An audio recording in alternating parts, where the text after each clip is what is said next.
Back in the days before Cartoon Network existed and syndication was still developing, making the big leagues for a children's animated series meant having a time slot on one of the big three networks on Saturday morning. And that's what the Ninja Turtles got in 1990, getting a 1-hour time slot on CBS, who back then was pretty much the New York Yankees of Saturday morning. In fact, this move meant CBS had the Turtles and Garfield taking up 2 hours of their lineup. So yeah, this was pretty big time. However, this is where things get confusing, because the 4th season actually had episodes airing on CBS and in syndication, apparently premiering at around the same time. I personally can't verify exactly when these syndicated episodes premiered because I didn't watch them in their original run, assuming at the time that the syndication run had ended. And finding that info was pretty near impossible. The Ninja Turtles wiki site Turtlepedia doesn't even give the air dates for most of those episodes. And that's just the start of the problems I've had with that site and its episode list, as I'll explain later.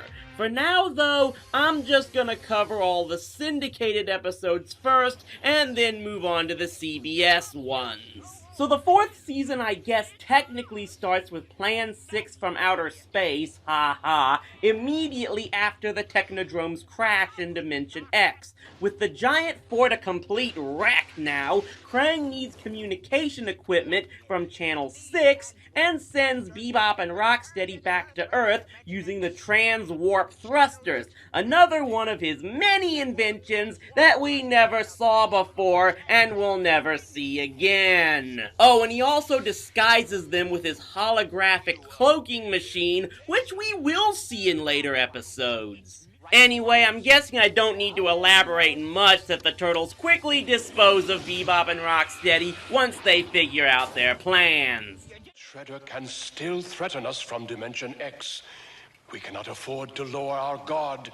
So much for our vacation. You have just won an all-expense-paid trip for you and 4 of your best buds to Europe, courtesy of Greasy Eddie's European Pizza. And thus the Turtles got to see the world, and we didn't get to see them do it for years. Yeah, things get really crazy now, because half of the 26 episodes for this season involve the Turtles in Europe, and those episodes didn't air in the United States until the USA Network aired them in 1993. The episodes themselves, they're kinda meh. Maybe it's my cynicism, but I can't help but wonder that they were a cheap attempt to win over more overseas fans by putting the Turtles in settings that more foreigners would recognize. At any rate, there seemed to be a lot of forced plot elements in these episodes, like why April and Irma just happened to be there in some eps. Heck, the second of them had Byrne agreeing to send April on an assignment to Paris, even though the Turtles had been in Paris in the previous episodes, and April had been there with them. Boy, I really wouldn't want to see that lady's expense account. If I had to pick one episode of these that I really liked, it would probably be the last one that was basically a combination of Doctor Who meets Back to the Future Part 2, in which the Turtles travel back in time in London and need the help of Sherlock Holmes to stop Professor Moriarty from building a time machine that allows him to turn the future into some dystopian setting that he rules. As far as the rest of the syndicated episodes that did air on time, they probably had the goofiest stories of the whole series. And yeah, I know how bold that statement is. I mean, we had Krang's plan to turn the Turtles back into babies, them being pursued by an obsessed Ninja Turtles collector, and the one where Shredder's mom joins forces with him to fight the Turtles. I have decided to hand the assignment over to an expert. May I present Captain Krulik? owner of Captain Krulik's intergalactic space circus. From ninja master to bounty hunter for some seedy circus. Mr. Tyler thinks this toy is his crowning achievement. But when these robots destroy everything in their path, it will be the end of Tyler Toys. Then I, Wilbur Wizell, will take my rightful place as the world's greatest toy maker. And let's not even get into the Easter-themed episodes where the turtles met the hare from the Tortoise and the Hare fairy tale! It also probably doesn't help that these episodes have perhaps the lowest animation quality. This is something else I didn't get to bring up in the past episodes, but there definitely were multiple animation teams working on this series, as different episodes seem to have different animation styles.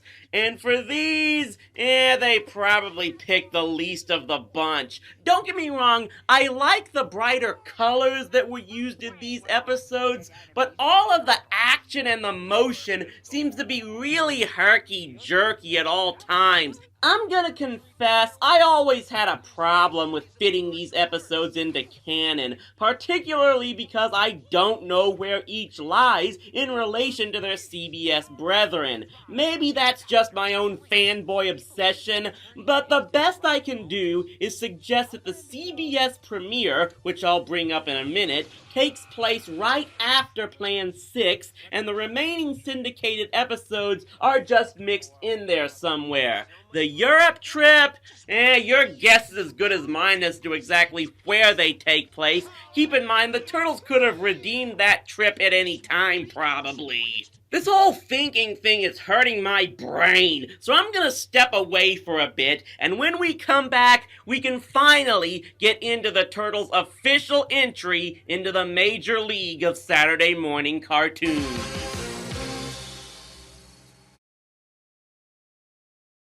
The first season on CBS opened a new era for the Turtles, as we saw with the first new opening title sequence in the show's history. The added detail to the sound and the animation, what with the extra shadows and glare, really make it look like there will be even more effort put into this series.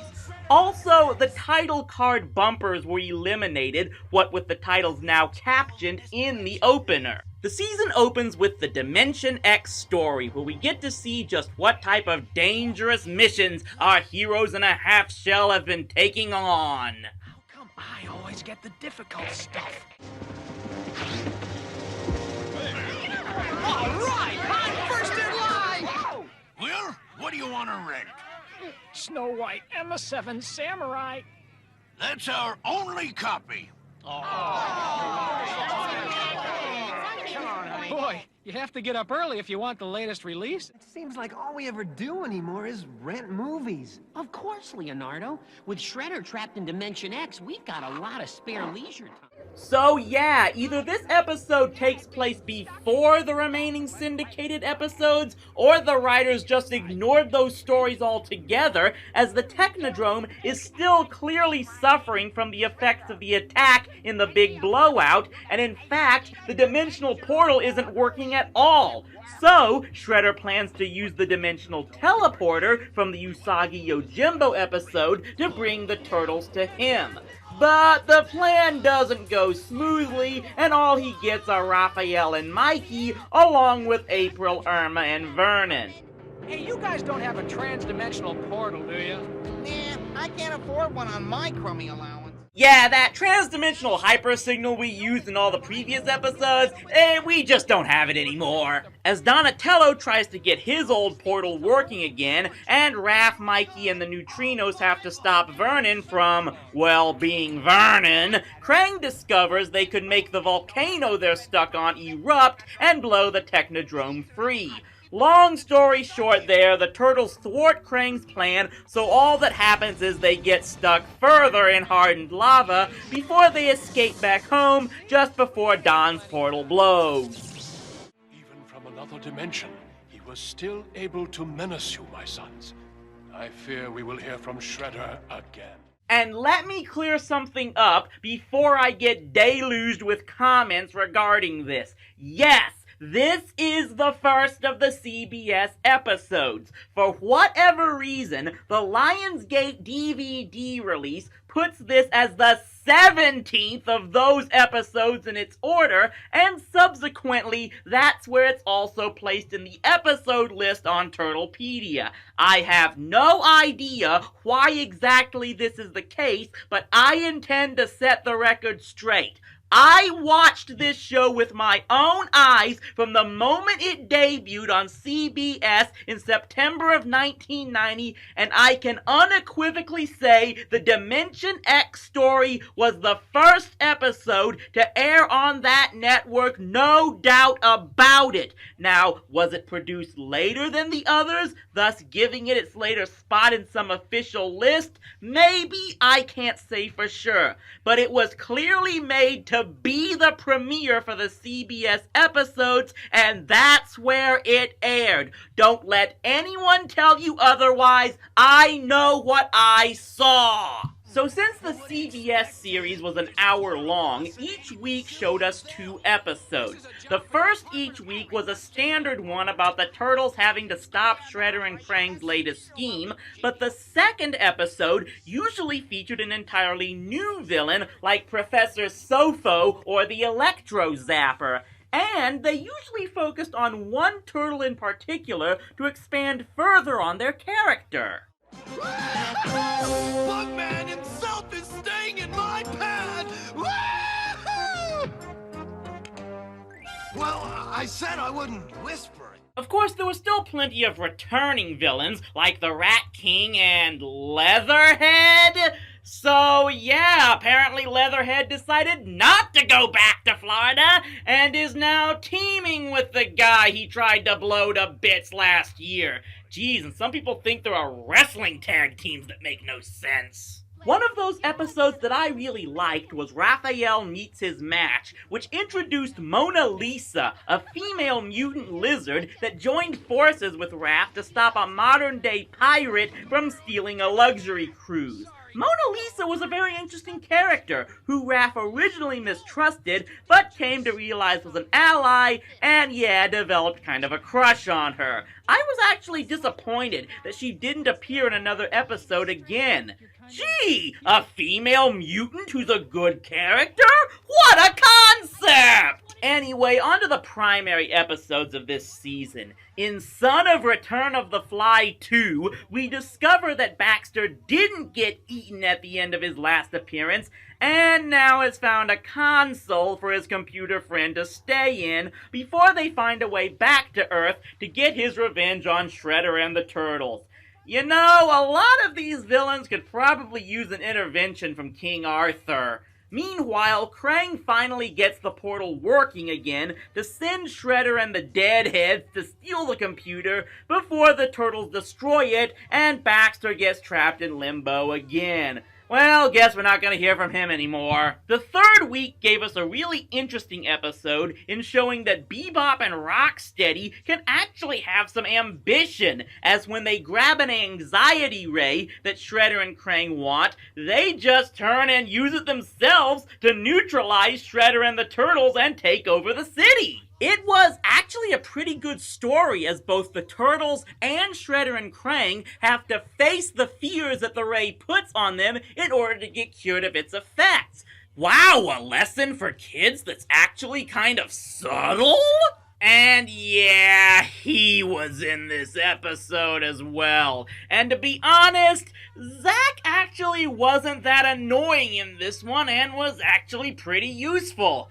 Yeah, so we actually got some character development over these seasons as well. Now, there were some other supporting characters that returned from previous seasons, like Genghis from the Punk Frogs, but another of the better episodes finally gave us closure to the mysterious Lotus Blossom, where it was revealed that she was actually carrying an ancient Japanese spirit inside her. Sayonara, Lotus Blossom! Stay here in this world where I truly belong. And even though the Turtles had won over most of the city at the end of Season 3, there are still some holdovers in the camp against them. One such example was Fenton Hackenbrush, who launched a smear campaign against them using Slash, the mutant turtle from Dimension X, who was mutated from Bebop's pet. But wait, Bebop kept a pet turtle in the Technodrome all these years? Well, either Shredhead never goes into his minions' quarters, or Bebop's a lot more clever than he lets on. Yeah, the former of those two is a lot more likely. But now, yeah, I guess I gotta talk about the one other change in this season. The grappling hook. The godforsaken grappling hook. I probably don't need to tell you how back in the 90s, parent groups really went into overdrive complaining about the violence in cartoons. And what did they go after? Michelangelo's nunchakus. Yes, this show made those whirling stick ninja weapons a pretty big deal and naturally a big target for the moral guardians. So, rather than do the smart thing and snap back with, "Hey, bitch bags, how about you teach your kids the difference between fantasy and reality?" CBS and Fred Wolf Films acquiesced, and Mikey was giving a grappling hook for a weapon. Rhino Man appears to be the last episode we even see Mike carrying those chucks. I didn't mind the Turtle Tips environmental pieces that aired in between episodes, but some of the crap they had to shoehorn in at times was just uber lame. The destruction of other people's property, for whatever reason, is wrong. Since when did we become the Teenage Mutant Ninja Boy Ninnies? The destruction of other people's property for whatever reason is wrong. I know. I'll show that overblown pocket calculator. Wait, the destruction of other people's... Shut up! The first season on CBS concluded with The Foot Soldiers Are Revolting, where a power surge causes one foot soldier to become super smart and takes over Shredder and Krang's operation.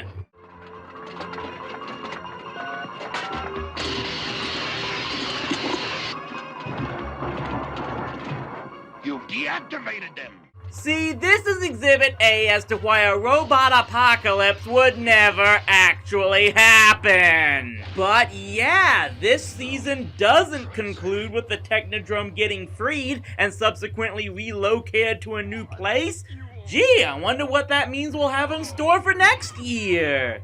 Overall, the CBS portion of Season 4 may have had some of the best episodes of the series. The animation still had the occasional hiccup, but seemed to stabilize in its style, and the writing took advantage of the dual episode format to expand on a large amount of subjects and adventures. And once again, the show put story ahead of marketing, given the numerous characters and villains that never got toys from this season. Not surprisingly, there was some pretty good talent on this production staff, including Dan Povenmire, who would go on to become a writer on Family Guy before becoming the creator of Phineas and Ferb for Disney. The show was a bigger hit than ever and easily cleared the way for a 5th season on the same network. Would the success continue in Season 5? We'll find out next time!